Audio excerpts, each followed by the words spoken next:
رحیم علی ایک امیر اور بڑے شہر کا مشہور بزنس مین تھا۔ اس کی پہلی بیوی زبیدہ سے اسے دو بیٹیاں تھیں، سارہ اور زارا۔ یہ دونوں جڑواں بہنیں تھیں اور ان کا جنم صرف کچھ منٹ کے فرق سے ہوا تھا۔ زبیدہ کے انتقال کے بعد رحیم نے سوچا کہ اب وہ کبھی دوبارہ شادی نہیں کرے گا، مگر تقدیر کو کچھ اور ہی منظور تھا۔ چند سال بعد رحیم کی ملاقات شیلا سے ہوئی، جو ایک اسکول ٹیچر تھی۔ شیلا کی اپنی بھی ایک بیٹی تھی، عائشہ، جو سارہ اور زارا کی عمر کی تھی۔ رحیم اور شیلا کا نکاح ہو گیا اور اب شیلا اور عائشہ بھی رحیم کے گھر میں آ گئیں۔ شروع میں سب کچھ ٹھیک تھا، مگر دھیرے دھیرے سارہ اور زارا کو لگنے لگا کہ ان کی ماں شیلا ان سے دور دور سے رہتی ہے۔ سارہ اور زارا نے، جو ہمیشہ اپنی اصلی ماں کو یاد کرتی تھی، انہیں شیلا میں اپنی ماں کی کمی نظر آتی تھی۔ دوسری طرف عائشہ بھی اپنے گھر میں ایڈجسٹ کرنے کی کوشش کر رہی تھی۔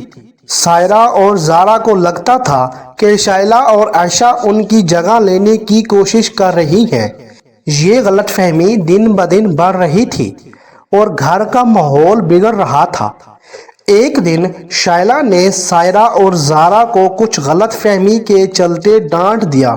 اس بات نے دونوں بہنوں کے دلوں میں اور بھی جلن بھر دی۔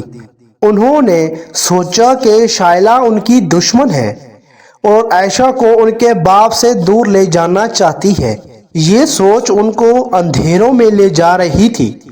انہوں نے فیصلہ کیا کہ وہ شیلا اور عائشہ سے بدلہ لیں گی۔ سارہ اور زارا نے اپنے باپ کو شیلا اور عائشہ کے خلاف بھڑکانا شروع کر دیا۔ ایک دن رحیم نے عائشہ کو غلطی سے چوری کرتے ہوئے دیکھ لیا۔ جب اس نے شیلا سے اس بات کا ذکر کیا تو شیلا نے کہا کہ اس نے ایسا کچھ نہیں کیا۔ زارا اور سارہ نے اس موقع کا فائدہ اٹھاتے ہوئے عائشہ کو پھنسانے کی کوشش کی۔ رحیم نے اس بات کو انویسٹیگیٹ کرنے کا فیصلہ کیا۔